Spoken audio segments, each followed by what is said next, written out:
For the last few years, I've had this sense that everything I learned as a kid about how America's government works is completely wrong. But I had no idea how bad things actually were until I saw this one graph. Researchers at Princeton University looked at more than 20 years worth of data to answer a pretty simple question. Does the government represent the people? Now, this is what they found.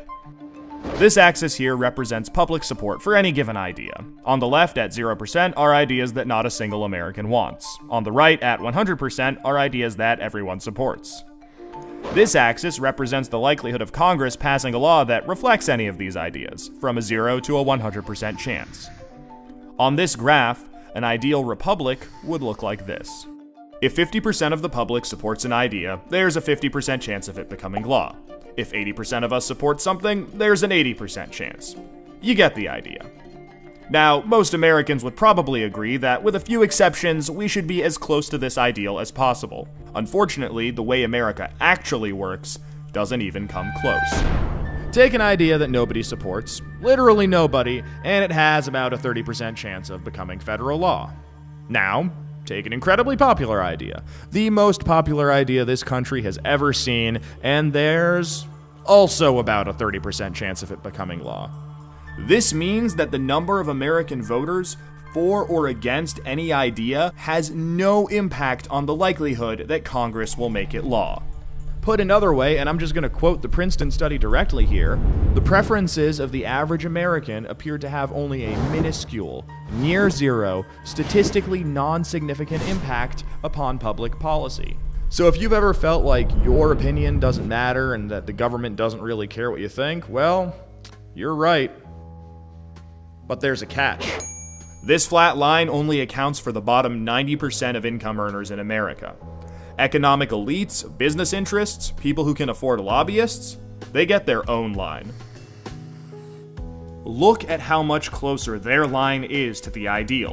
When they want something, the government is much more likely to do it. And when they don't, they have the power to completely block it from happening, no matter how much the rest of the country supports it. They get what they want, and guess who ends up paying for it?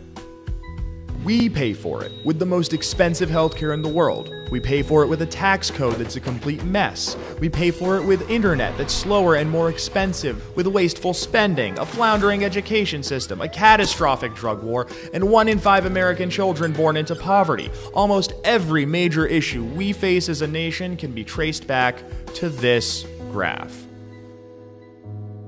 How does this happen? Well, just follow the money. Right now, it's perfectly legal to buy political influence in America. Here's how it works. Let's say a big bank wants a law that would force taxpayers to bail them out again if they repeat the exact same reckless behavior that crashed the global economy in 2008. Not exactly the most popular idea with the public, and Congress knows that. That should be the end of it. But that's where the money comes in. It's perfectly legal for our bank to hire a team of lobbyists, whose entire job is to make sure that the government gives the bank what it wants. Then, those lobbyists can track down members of Congress who regulate banks and help raise a ton of money for their re-election campaigns. It's perfectly legal for those lobbyists to offer those same politicians million-dollar jobs at their lobbying firm. Then, those lobbyists can literally write the language of this new bailout law themselves and hand it off to the politician they just buttered up with campaign money and lucrative job offers. And it's perfectly legal for those politicians to take the lobbyist-written language and sneak it through Congress at the last second. So now you've got a law that greatly benefits the banks, and the whole process can start over. This is how a bill becomes a law. A special interest hires some lobbyists, those lobbyists collect campaign contributions, offer jobs, and then write the laws that Congress then passes to help those same special interests. This happens every day on every single issue with politicians of both parties. In the last 5 years alone, the 200 most politically active companies in the United States spent $5.8 billion influencing your government. Those same companies got $4.4 trillion in taxpayer support. And that's trillion, with a T. And that's just the top 200 companies. Never mind every other special interest, every union, every trade association, and every billionaire. Every single one of them can use their money to buy political influence. You know, there's this idea out there that this only became a problem after the Supreme Court's Citizens United decision in 2010.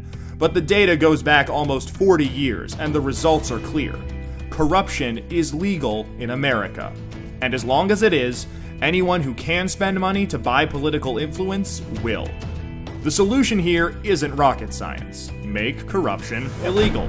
We already know Congress won't do it. I mean, one look at this chart will tell you that. What we need is a plan that lets us go around Congress and do what the American people do best. Fix this mess ourselves. Well, good news. We have that plan and it's already working. Now that we've got the problem covered, let us show you how to be part of the solution.